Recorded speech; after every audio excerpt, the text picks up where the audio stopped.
अस्सलाम वालेकुम dear student. आज हमने इंटीग्रल इक्वेशन का नेक्स्ट लेक्चर स्टार्ट करना है। नेक्स्ट लेक्चर स्टार्ट करने से पहले आप तमाम स्टूडेंट्स से मेरी रिक्वेस्ट है कि मेरे चैनल को सब्सक्राइब, लाइक और शेयर ज़रूर करें। आज जो हमने टॉपिक स्टार्ट करना है वो हमारे पास है solution of the Volterra integral equation. Solution of the Volterra integral equation को स्टार्ट करने से पहले हमारे पास बेसिकली इसके दो फार्मूलाज हैं, वो हमने याद करने हैं। नेक्स्ट फिर हमने सोल्यूशन वोल्टेरा इंटीग्रल इक्वेशन का स्टार्ट करना है। उसके हमारे पास फार्मूला ये है कि अगर हमारे पास डबल इंटीग्रल को हम सिंगल इंटीग्रल में कन्वर्ट करने का फार्मूला है, और इसके साथ मेरे पास नेक्स्ट है अगर हमारे पास ट्रिपल इंटीग्रल आ जाए उसको हम सिंगल इंटीग्रल में कैसे कन्वर्ट करेंगे, उसका हमारे पास फार्मूला क्या होता है। तो सबसे पहले हमने पढ़ना है कि डबल इंटीग्रल को सिंगल इंटीग्रल में कैसे कन्वर्ट करते हैं। तो उसके लिए हमारे पास फार्मूला है double integral zero S into S two F into S one D of S one into D of S two. तो ये हमारे पास डबल इंटीग्रल का जो फार्मूला होगा वो किसके इक्वल आ जाएगा, integral zero to S minus T F of T D of T. इसी तरह अगर नेक्स्ट हमारे पास ट्रिपल इंटीग्रल दे दिया जाए, ट्रिपल इंटीग्रल की जो लोअर लिमिट है वो हमारे पास 0 0 हो और अपर लिमिट्स हमारे पास क्या आ जाए, एस आ जाए, और एस के साथ में पास S3 और S2 एफ ऑफ, उसके बाद नेक्स्ट हमारे पास एफ ऑफ S1 सिमिलरली ऐसे ही। उसके बाद नेक्स्ट हमारे पास यहाँ पे क्या था, टू केसेस अप्लाई हुए थे, DS1 DS2 आया था, इसमें पास थ्री इंटीग्रल अप्लाई हुए हैं। तो थ्री इंटीग्रल की रिस्पेक्ट से हमारे पास क्या आ जाएगा, DS1 DS2 DS3। ठीक है। उसके बाद नेक्स्ट हमारे पास ये ट्रिपल इंटीग्रल को सिंगल इंटीग्रल में जब हमने कन्वर्ट करना है तो वो किसके इक्वल आ जाना है, 1/2 integral zero to S minus T का whole square F of T D of T. तो ये वाला फार्मूला आप लोगों ने याद करना है, ये हमारे पास solution of the Volterra integral equation में यूज होना है। तो हमारे पास इसका क्वेश्चन है जिसमें हमें बोला गया है कि transform the initial value problems y square plus y is equal to zero, Y zero is equal to zero, Y dash zero is equal to one into the Volterra integral equation. हमारे पास equation हमारे पास given है, equation के साथ साथ में बता दिया गया है कि जो उसकी इनिशियल वैल्यू कंडीशन है वो हमें बता दी गई है, वाई जीरो जीरो के इक्वल है, वाई डैश जीरो वन के इक्वल है। जो हमारे पास वोल्टेरा इंटीग्रल इक्वेशन होती है वो पास always use initial value condition के ऊपर यूज होती है। जो इनिशियल वैल्यू कंडीशन होती है वो पास वोल्टेरा इंटीग्रल इक्वेशन के लिए होती है, और जो बाउंड्री वैल्यूज प्रॉब्लम होती हैं वो हमारे पास फ्रेडहोम इंटीग्रल इक्वेशंस के लिए यूज होती हैं। तो इसकी हमने क्या करना है, इसको सॉल्व करना है। तो सबसे पहले हमने क्या करना है, जो हमारे पास ये गिवन इक्वेशन गिवन है इसको हमने इंटीग्रल फॉर्म में कन्वर्ट करना है।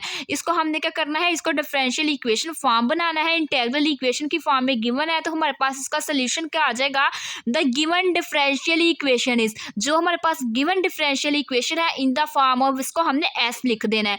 ये हमारे पास क्या गिवन थी, हमारे पास गिवन थी वाई स्क्वायर। हमें पता है जो हमारे पास वाई स्क्वायर होता है वो पास क्या होता है, वाई डबल डैश होता है। तो हमने लिख दिया Y double dash into S plus Y of S is equal to zero. तो ये हमारे पास जो गिवन इंटीग्रल इक्वेशन थी इसको हमने लिख दिया डिफरेंशियल इक्वेशन की फॉर्म में। डिफरेंशियल इक्वेशन की फॉर्म में लिखने के बाद अब हमने क्या करना है, यहाँ पे कुछ स्टेप अप्लाई करने हैं। सबसे पहला जो हमारे पास इस पे स्टेप अप्लाई होना है वो हमारे पास क्या होना है, हमने क्या करना है, रिप्लेस कर देना है एस की जगह S1 को, और उसके साथ साथ हमने क्या करना है, इंटीग्रेट करना है विद रिस्पेक्ट टू S1, और लिमिट्स अप्लाई करनी है। अपर लिमिट जीरो हो जाएगी, लोअर लिमिट अपर लिमिट हमारे पास क्या आ जाएगी S, और लोअर लिमिट में पास जीरो होगी।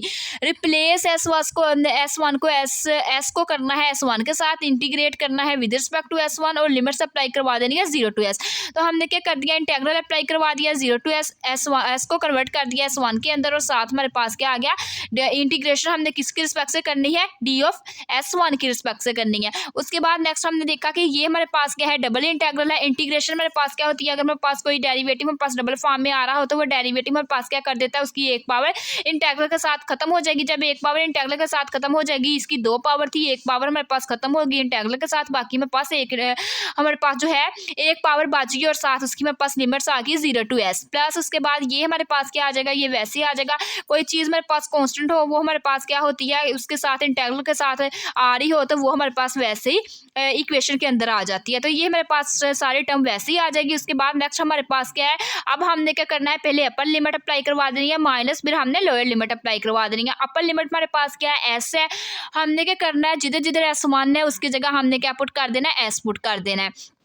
तो ये हमारे पास क्या आ गया वाई डैश एस। उसके बाद नेक्स्ट हमारे पास लिमिट की क्या प्रॉपर्टी होती है, पहले हमारे पास अपर लिमिट, उसके बाद माइनस साइन आता है, फिर हमारे पास लोअर लिमिट आती है। अब लोअर लिमिट पुट करनी है, S1 की जगह 0 पुट कर देना है, वाई डैश 0 हमारे पास आ जाएगा, प्लस हमारे पास integral 0 to S Y S1 into D of S1 is equal to 0। उसके बाद नेक्स्ट हमने क्या किया था, हमारे पास जो गिवन इक्वेशन थी, गिवन सोल्यूशन हमने स्टार्ट किया था क्वेश्चन, उसमें हमारे पास गिवन था जो इनिशियल वैल्यू कंडीशन थी वो हमारे पास किसकी इक्वल थी, वाई डैश 0 हमारे पास किसकी इक्वल था, 1 की इक्वल था। अब जिधर जिधर वाई डैश ऑफ 0 है वहाँ हमने क्या कर देना है, 1 पुट कर देना है। 1 पुट कर देंगे, 1 पुट करने से हमारे पास स्टेप 1 कंप्लीट हो जाएगा। उसके बाद नेक्स्ट हमने क्या करना है, स्टेप 2 करना है। स्टेप 2 में हमने क्या करना है, S की जगह रिप्लेस कर देना है, S2 को इंटीग्रेट करना है विद रिस्पेक्ट टू S2, और जो लिमिट्स अप्लाई करवा देनी है वो हमने 0 to S ही अप्लाई करवानी है। तो अगेन हमने क्या किया, स्टेप 1 जो कंप्लीट किया, उससे नेक्स्ट हमने स्टेप 2 के अंदर हमने S को जगह रिप्लेस कर दिया S2 के साथ, इंटीग्रेट कर दिया S2 के साथ, और जो लिमिट्स है वो हमारे पास आ गई 0 to S। ये हमने क्या कर दिया, लिमिट्स अप्लाई करवा दी। अब हमें पता है कि जो चीज़ हमारे पास डेरिवेटिव, हम इसको कह सकते हैं कि ये हमारे पास फर्स्ट डेरिवेटिव है किसका, y का। तो हमें पता है जो चीज़ हमारे पास डेरिवेटिव के साथ आती है उसका इंटेग्रल भी हो, डेरिवेटिव इंटेग्रल को आपस में क्या कर देता है, कैंसिल आउट कर देता है। जब ये हम पास आपस में कैंसिल आउट हो गए तो यहाँ पे हमारे पास सिंपल वाई डैश में पास किस में कन्वर्ट हो गया, वाई S2 में कन्वर्ट हो गया, और उसकी लिमिट्स आ जाएंगी 0 to S। उसके बाद बाकी हमारे पास ये हमारे पास जो 1 है, अगर हमें पता है कोई चीज़ हमारे पास 1 हो तो उसकी इंटीग्रेशन क्या आ जाती है, उसकी इंटीग्रेशन हमारे पास S आ जाती है। तो हम किसके रिस्पेक्ट से कर रहे हैं, S2 के रिस्पेक्ट से कर रहे हैं, तो इसके पास इंटीग्रेशन क्या आ जाएगी, S2 आ जाएगी, और इसके साथ हमारे पास इसकी लिमिट्स आ जाएंगी। जो हमारे पास इसकी लिमिट्स है वो हमारे पास 0 to S है। प्लस उसके बाद नेक्स्ट हमारे पास ये सोल्व नहीं हो सकता है क्योंकि हमें पता है कोई चीज़ हमारे पास y ऑफ S है, इसकी हम इंटीग्रेशन नहीं कर सकते, इसकी इंटीग्रेशन नहीं हो सकती। हमने क्या कर लिया, इसको वैसे ही लिख लिया, double integral 0 to S2 y of S1 d of S1 d of S2 is equal to 0। उसके बाद नेक्स्ट अब हमारे पास सारे टर्म्स सोल्व हो गई है, इसको भी हमने सोल्व कर लिया, इसको भी हमने सोल्व कर लिया। अब ये हमने क्या किया था, प्रीवियस पेज के ऊपर इसका फार्मूला पढ़ा था कि जो चीज़ हमारे पास डबल इंटेग्रल में आगे आ जाए उसको हमने क्या करना है, सिंगल इंटेग्रल में कन्वर्ट करना है। सिंगल इंटेग्रल में हमने क्यों कन्वर्ट करना है, क्योंकि जो हमारे पास वोल्टेरा इंटेग्रल इक्वेशन होती है वो पास एक ही इंटेग्रल की फॉर्म में पाई जाती है, डबल इंटेग्रल की फॉर्म में नहीं पाई जाती।